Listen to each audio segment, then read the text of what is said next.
পহেলা August তৎকালীন ফেসিবাদী সরকার জামায়াত ইসলামী, ইসলামী ছাত্র শিবির এবং তার অঙ্গ সংগঠনগুলোকে রাজনৈতিক দল এবং সংগঠন হিসেবে নিষিদ্ধ করে সন্ত্রাস দমন আইনের 18(1) এর ধারা অনুযায়ী প্রজ্ঞাপন জারি করে।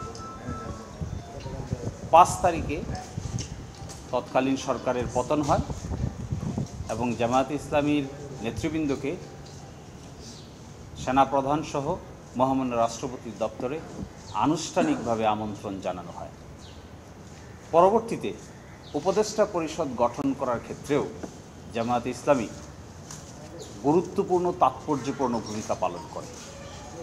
অর্থাৎ কার্যত জামায়াত ইসলামীর সঙ্গে বর্তমান সরকার এবং আন্তর্জাতিক কমিউনিটি একটি স্বাভাবিক অন্যান্য রাজনৈতিক দলের মতোই কাজকর্ম চালিয়ে যাচ্ছে। তথাপি একটি প্রশ্ন থেকে যায় যে নিষিদ্ধের আদেশটি তারা দিয়েছিলেন তার ভবিষ্যৎ কী হবে। এই ভবিষ্যৎ আইনি পদক্ষেপ বলার জন্যই আপনাদেরকে ডাকা হয়েছে। এই বিষয়টি মাননীয় প্রধান উপদেষ্টার দপ্তরে বিস্তারিত আলোচনা হয়।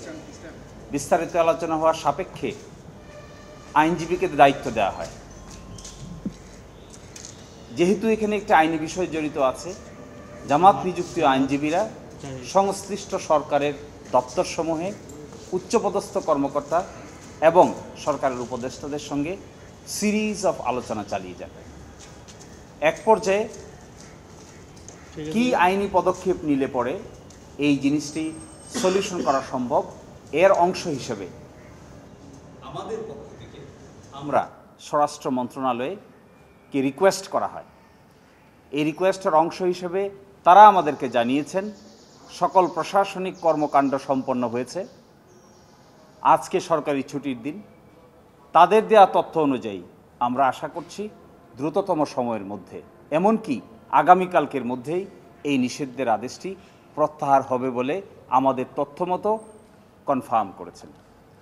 আমরা মনে করি যে আইনি পদক্ষেপ আছে, সেই আইনি পদক্ষেপ অনুযায়ী জামায়াত ইসলামী পথ চলতে চায়।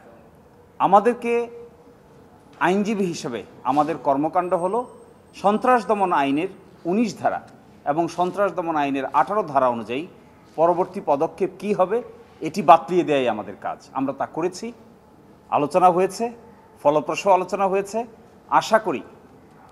আশা করি আগামীকাল অথবা দ্রুততম সময়ের মধ্যেই তারা আরেকটি প্রজ্ঞাপন জারি করে অতীতের জারি করা প্রজ্ঞাপনটি বাতিল ঘোষণা করবেন।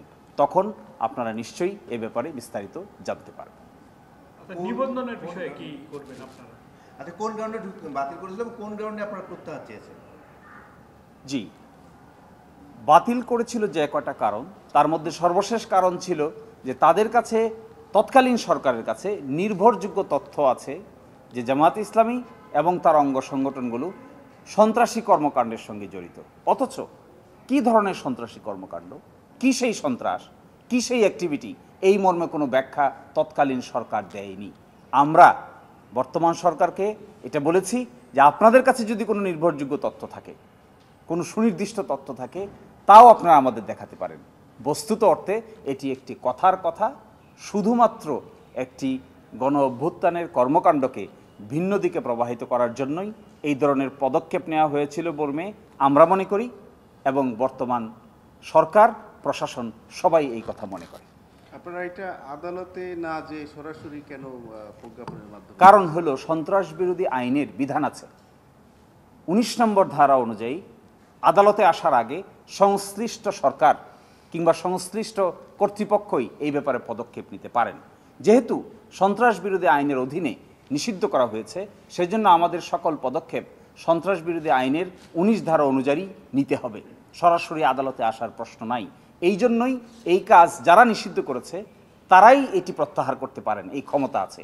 এই জন্যই আমরা আদালতের দ্বারস্থ না হয়ে সরকারকে সংশ্লিষ্ট পদক্ষেপ নিয়ে বাতিল করার জন্য, আইনগত পদক্ষেপ নেওয়ার জন্য আমরা অনুরোধ জানিয়েছি। আওয়ামী লীগ কি ভুল সিদ্ধান্ত নিয়েছে? এবং একই সঙ্গে কি এটা প্রতিহিংসা পরায়ণ কোনো সিদ্ধান্ত ছিল কিনা, রাজনৈতিক প্রতিহিংসা পরায়ণ?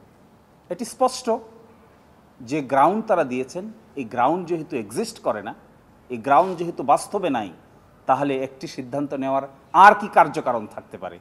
শুধুমাত্র অসৎ উদ্দেশ্য প্রণোদিত হওয়া ছাড়া আর কোনো কার্যকারণ যৌক্তিকভাবে এখানে দাঁড় করানোর স্কোপ নাই, আইনগতভাবেও নাই।